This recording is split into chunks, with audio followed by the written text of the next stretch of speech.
Di zaman Sayyidina Abdul Qadir Al-Jailani, Syekh Abdul Qadir Jailani itu ketika masih anak-anak, masih belajar, dia sama temannya, ada dua orang temannya sama-sama belajar dan menuntut ilmu.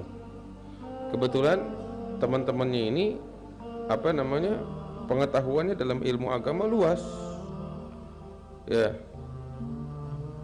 sehingga mereka itu bertiga, Abdul Qadir Jailani dan dua temannya itu, mendengar tentang seorang yang soleh di suatu kota, orang yang soleh, yang taqwa, yang alim. Maka mereka sepakat, ayo kita berkunjung kepada beliau. Ini orang soleh dikenal dengan sebutan Al-Ghawth. Maka mereka sepakat. Kemudian mereka satu sama lain saling berbincang. Syekh Abdul Qadir ditanya, engkau mau berkunjung kepada seorang alim soleh ini yang bernama Ghawth, apa tujuannya, mau ngapain? Syekh Abdul Qadir Jailani bilang, tujuan saya dengar dia orang soleh, orang yang taqwa, orang yang berilmu, dengar tentang kewaliannya, keramatnya. Saya berkunjung pengen ngambil berkah, pengen ngambil manfaat, ya, pengen mencium kedua telapak tangannya, ingin memandang orang yang taqwa kepada Allah sebagaimana Allah perintahkan. Saya ingin ngambil berkah.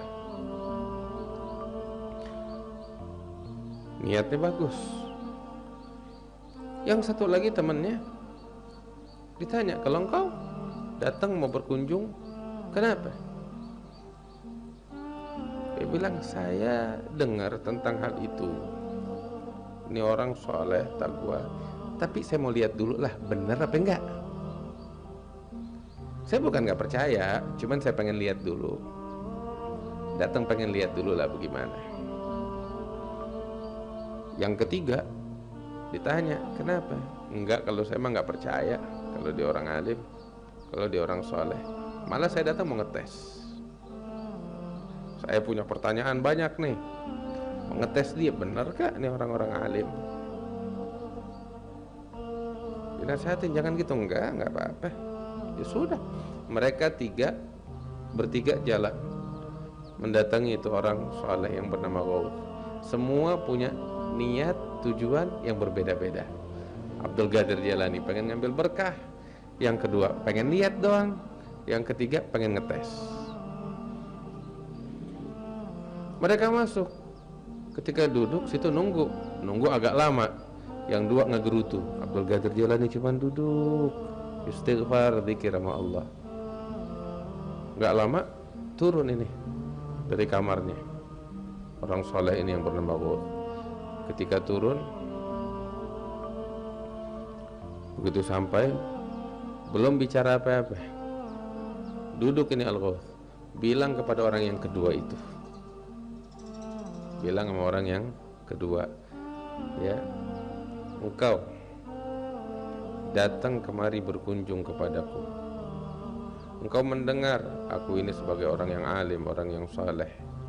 Engkau datang kemari, engkau punya tujuannya cuma pengen lihat, bukan pengen ngambil berkah.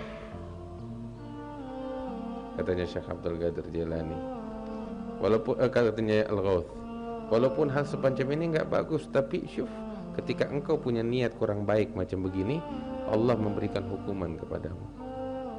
Apa itu hukuman? Aku melihat fi lauhil mahfuz, gara-gara kekurang ajaranmu ini terhadap orang yang saleh, aku melihat engkau kelak akan tenggelam di dalam gelamur dunia, hingga dunia akan menenggelamkanmu sampai ke sini, ditunjuk sampai ke hidungnya. Terus ini Al-Ghawth bilang sama orang yang pertama tadi, yang temannya Abdul Qadir yang ketiga itu, dan engkau datang kemari, engkau pengen ngetes aku kan, engkau nggak percaya aku sebagai orang soleh, wali. Ini belum pada ngomongnya, udah dikasyaf duluan.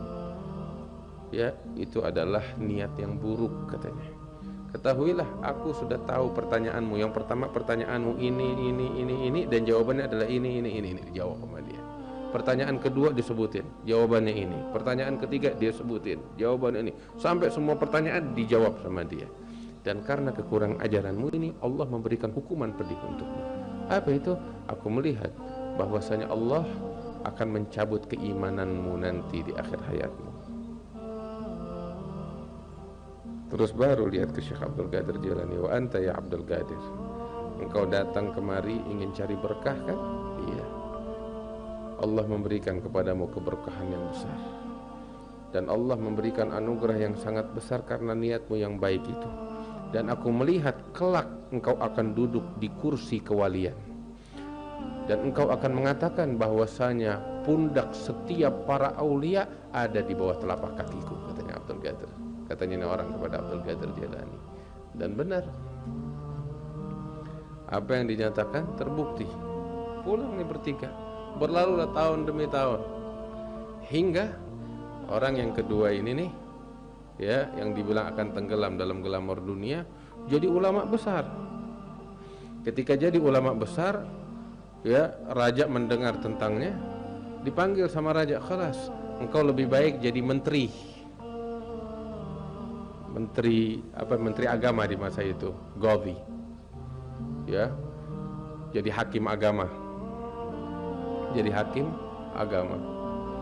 Yang namanya jadi hakim agama, kasus naik ke dia, ada yang pengen cara licin, sampai akhirnya dia terima rashwah, suapan, mulai kaya dari duit suap. Ilmunya sedikit demi sedikit dia lupakan. Ilmunya hanya dia gunakan untuk mengejar dunia sampai dia tenggelam di dalam dunia yang haram tersebut. Benar seperti yang disebutkan. Sedangkan tuh orang yang satu lagi tuh, ya, jadi ulama besar, sampai sama raja diminta untuk memimpin suatu negeri, untuk menyebarkan agama di sana. Ya, dikasih masjid untuk dia pegang, untuk mengajar di sana. Hingga satu kali, suatu hari dia, si alim ini yang ketiga, naik ke atas menara untuk adzan. Zaman dulu belum ada speaker. Naik ke atas menara untuk adzan. Baru mau adzan, tiba-tiba dia melihat dari menara itu ada seorang wanita di loteng lagi ngejemur. Tertarik melihat kecantikannya ini wanita. Tertarik dia dengan pandangan pertama, jatuh cinta dia. Saya ajak adzan, sholat, dia datengin rumah tuh perempuan. Ternyata betul nih perempuan masih perawan. Dia pengen lamar, pengen menikah, cinta, udah jatuh cinta. Udah deh mabuk sama nih perempuan. Dan ternyata diusut nih perempuan bukan seorang muslimah, tapi seorang Nasraniyah. Nih perempuan juga jatuh cinta, pengen menikah. Si alim ini bilang, katanya, "Udah, saya mau nikah dengan engkau." Udah enggak, artinya ini udah mabuk cinta. Perempuan bilang, "Boleh, tapi engkau beda agama denganku." Habis bagaimana? Ya kalau mau, saya mah kagak mau ninggalin agama Nasraniyahnya saya. Kalau mau ya silakan engkau masuk agama saya, kita nikah. Sampai akhirnya setelah panjang lebar dia tinggalkan Islamnya, dia masuk ke dalam agama Nasrani, murtad, begitu, dan menikahi itu perempuan. Enggak lama meninggal dunia dalam keadaan iman yang udah dicabut oleh Allah. Sedangkan Syekh Abdul Qadir Jilani, seperti yang disebutkan, ketika dia mencapai puncak kewalian, saat itu dia mengatakan, seluruh wali-wali yang ada di bawah telapak kakiku, dia jadi pemimpinnya para aulia. Sampai disebutkan dalam satu riwayat, Imam Ahmad Ar-Rifai lagi jalan,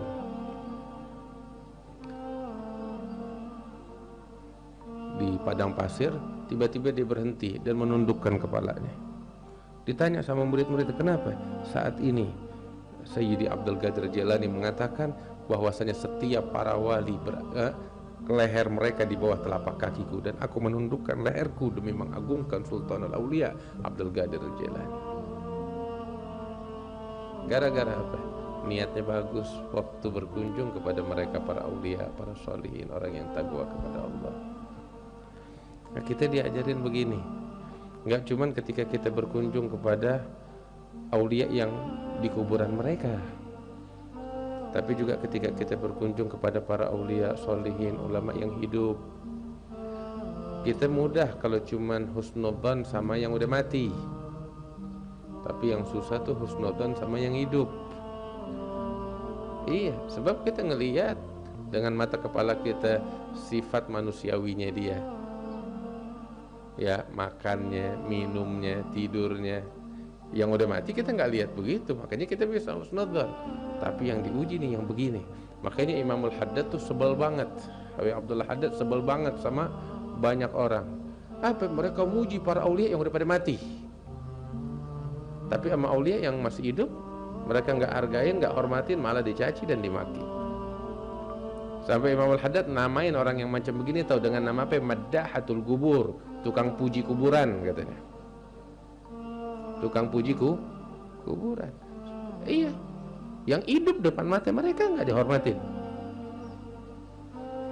Allah, yang mati disembah. Sama. Karena itu, ini salah satu adab ketika kita berkunjung kepada orang-orang yang taqwa, orang-orang yang saleh, yang diridhai oleh Allah Subhanahu wa taala, husnudzan yang bagus. Kemudian juga kita datang tuh dengan niat untuk ngambil berkah, minta doa, minta nasihat. Ini kan kita nih di sini banyak anak-anak muda yang karena nggak bicara ziarah kubur lah, kunjungan kepada ulama, orang-orang yang soleh. Datang begitu, datang tuh kita mau ngambil berkah, minta doa, minta nasihat. Tulis segala nasihat yang dia sampaikan, minta amalan, minta ijazah, ijazahin saya di dalam ilmu yang antum dapat dari guru-guru. Itu ijazah dicatat, sebab tuh rantaian emas yang menyambungkan kita kepada Rasulullah Sallallahu Alaihi Wasallam. Sebab tuh setiap ulama, setiap guru yang kita datang kepadanya, dia belajar dari guru yang sebelumnya, guru yang sebelumnya belajar dari guru yang sebelumnya, hingga terus. Ini gurunya orang alim, orang saleh, orang yang takwa. Guru yang sebelumnya juga rantaian sebelumnya orang alim, orang saleh, orang yang bertakwa. Terus nyambung menyambung sampai kepada Rasulullah Sallallahu Alaihi Wasallam. Kita kalau dapat ijazah dari dia, tuh nyantol, kita punya rantai. Ya, kepala tasbihnya bergerak, yang bawah juga ikut bergerak. Iya, hablullahil matin, rantai Allah yang kokoh. Kita diajarin sama guru-guru kita begitu. Kalau kita berkunjung kepada orang-orang yang saleh, orang-orang yang takwa, minta amalan, minta doa, minta ijazah, minta wasiat, minta nasihat. Begitu. Ustadz, Habib nasihatin saya, apa amalan yang bisa saya amalin.